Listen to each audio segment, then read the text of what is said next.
പരമ്പര കടന്നു വന്ന് നമ്മുടെ പ്രപിതാക്കളിലൂടെ കടന്നു വന്നിട്ട് വാപ്പയുടെ ഉദകിൽ നിന്നും പൊന്നാര മാതാവിന്റെ ഉദരത്തിലേക്ക് എന്ന് പറഞ്ഞാൽ ആലമുൽ അർഹാമിലേക്ക് കടന്നു വന്നു നമ്മൾ.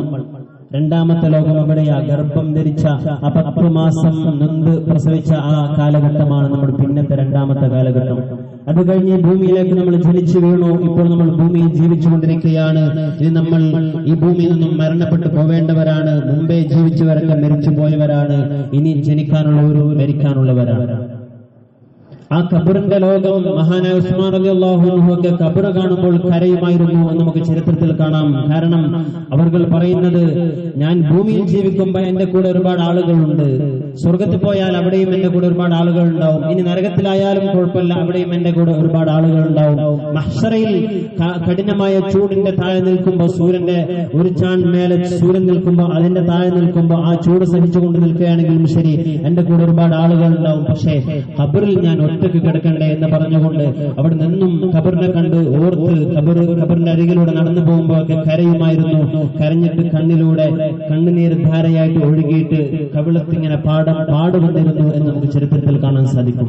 ആ ഖബറിൽ നമ്മളെല്ലാവരും ജീവിക്കേണ്ടവരാണ്, മരിച്ചു കിടക്കേണ്ടവരാണ്.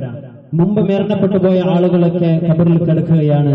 ഇലാ യൗമിൽ ഖിയാമ, അന്ത്യനാൾ വരെ അവിടേക്ക് അവരെല്ലാവരും കിടക്കും, നമ്മളും മരിച്ചു കിടക്കും. അവിടുന്ന് വീണ്ടും രണ്ടാമത് അള്ളാഹുവിന്റെ ഓർഡർ അനുസരിച്ചിട്ട് രണ്ടാമത് ഊത്തിൽ ഊതുമ്പോ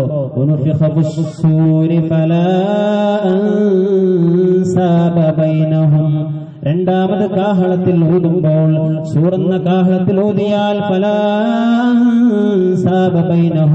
പിന്നെ അവർക്കിടയിൽ യാതൊരു കുടുംബ ബന്ധവുമില്ല.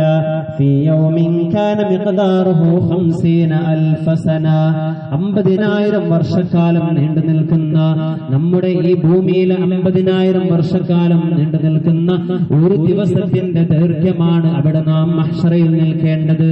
ആ മഹ്ശറ ലോകത്തേക്ക് നാം തിരിച്ചു പോവേണ്ടവരാണ്.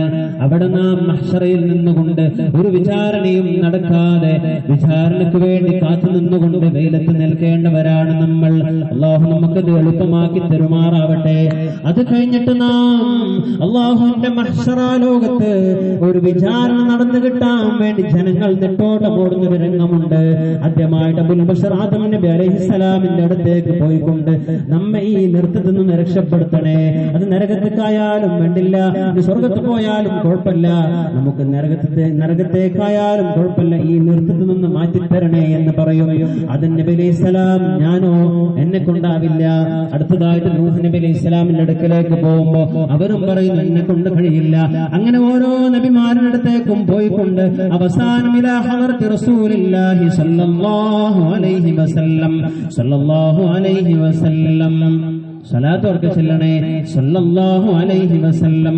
അവിടുത്തെ സന്നിധിയിലേക്ക് ജനങ്ങളെല്ലാവരും കൂട്ടം കൂട്ടമായി കടന്നുകൊണ്ട് അവിടുന്ന് ശുപാർശയ്ക്ക് വേണ്ടി തേടുമ്പോൾ റസൂലുള്ളാഹി സല്ലല്ലാഹു അലൈഹി വസല്ലം തങ്ങൾ അവിടെ സുജൂദിൽ വീണുകൊണ്ട് അല്ലാഹുവിനോട് ചോദിക്കുകയാണ്, ഇവിടെ സുജൂദ് ചെയ്യേണ്ട സ്ഥലമല്ല നബിയെ, ഇവിടെ നിങ്ങൾ സുജൂദ് ചെയ്യേണ്ട കാര്യമില്ല, എഴുന്നേൽക്കണം, എന്ത് ചോദിച്ചാലും അവിടുന്ന് നൽകുന്നതാണ്. റസൂലുള്ളാഹി സല്ലല്ലാഹു അലൈഹി വസല്ലം തങ്ങൾ വിചാരണയ്ക്ക് വേണ്ടി ശുപാർശ ചെയ്യുകയാണ്.